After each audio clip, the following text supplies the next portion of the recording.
गर्मी उफान पर मुसीबत में जान। लखनऊ में 3 महीने में हुए 398 अग्निकांड। संसाधनों की कमी से जूझ रहा दमकल विभाग। बड़ी घटना से निपटने के इंतजाम नहीं। आग का क्या है, पल दो पल में लगती है, बुझते बुझते एक जमाना लगता है। आजकल आग लगने की ताबड़तोड़ घटनाओं पर ये शेर एकदम सटीक बैठता है। तपती गर्मी बदन तो झुलसा ही रही है, इसके साथ ही शहर दर शहर आग लगने की घटनाएं एक के बाद एक आ रही हैं। उत्तर से लेकर दक्षिण और पूरब से लेकर पश्चिम तक शायद ही कोई दिन हो जब आग लगने की कोई खबर न आ रही हो। आग से केवल फसल और घर ही नहीं जलते, जल जाती है किसानों की मेहनत, स्वाहा हो जाती है पसीने की बूंदें, बिखर जाते हैं आम आदमी के सपने और राख बन जाते हैं अरमान।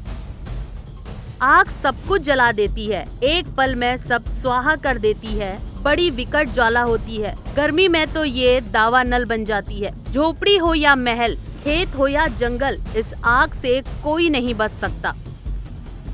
इस गर्मी में रोज देश में आग लगने की घटनाएं हो रही हैं। देश तो क्या, परदेश की भी नहीं, हम तो आपको सिर्फ राजधानी लखनऊ में आग लगने की घटनाओं से रूबरू करा रहे हैं। पिछले 3 महीने में 398 जगह लगी भीषण आग ने फायर ब्रिगेड के हाथ पांव फुला दिए, क्योंकि फायर ब्रिगेड के पास आग बुझाने के लिए न तो पर्याप्त संसाधन है और न ही मैन पावर। फायर सर्विस के अधिकारियों का कहना है कि सकरी गलियों और मोहल्लों में दुकानें खोलने की इजाजत देकर एलडीए ने आग भड़काने के सामान की भरमार कर दी है, मगर फायर सर्विस विभाग आग लगने पर उसे बुझाने के पर्याप्त संसाधन ही नहीं जुटा पा रहा। जगह जगह फैली झुग्गी झोपड़ियां और खतरा पैदा कर रही हैं।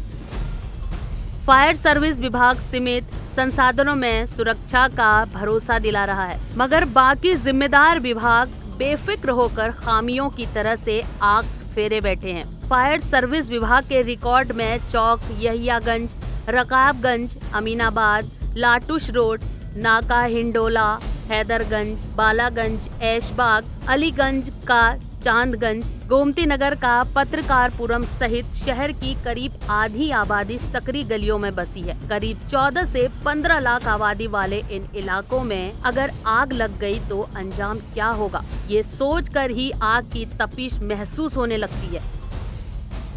लखनऊ की मौजूदा आबादी 58 लाख के ऊपर है। मानक के अनुसार यहाँ दमकल की 120 यूनिट और 18 फायर स्टेशन होने चाहिए। कई इलाकों में दमकल के पहुँचने के रास्ते नहीं हैं और गलियों के हर मकान में दुकानें चल रही हैं। किसी दुकान में किराने का सामान भरा है तो कहीं प्लास्टिक के सामानों का व्यवसाय हो रहा है। दमकल की गाड़ी दूर खड़ी कर पानी का पाइप पहुंचाने में जितनी देर लगेगी, उतने समय में यहां आग से सब कुछ जलकर राख हो जाएगा।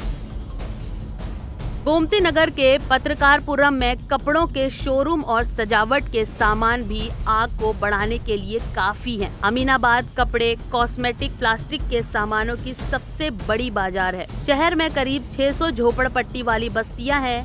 बांस और प्लास्टिक की पन्नियों से बनी झोपड़ियों में पेट्रोल की तरह आग फैलती है। यहाँ आग लगने पर रिहायशी इलाकों की सुरक्षा भी खतरे में पड़ जाती है। अग्नि सुरक्षा नियमावली के मुताबिक शहरी क्षेत्र में आग की सूचना मिलने के 7 मिनट भीतर दमकल को घटनास्थल पर पहुंचना होता है, मगर राजधानी की सड़कों पर दौड़ते बेहिसाब ट्रैफिक की वजह से अमूमन 20 मिनट का वक्त लग रहा है। चौराहों और प्रमुख सड़कों पर खड़ी ट्रैफिक पुलिस दमकल को देखकर भी रास्ता खाली नहीं करा पाती है। बड़ी मुश्किल है इन सब समस्याओं से निजात पाना, लेकिन हम हाथ पर हाथ धरकर भी तो नहीं बैठ सकते। हमें सावधान रहना है और लोगों को भी समझाना है। आग से बचने के लिए जो भी संभव हो वो कदम उठाने होंगे। Bureau report, apex news India.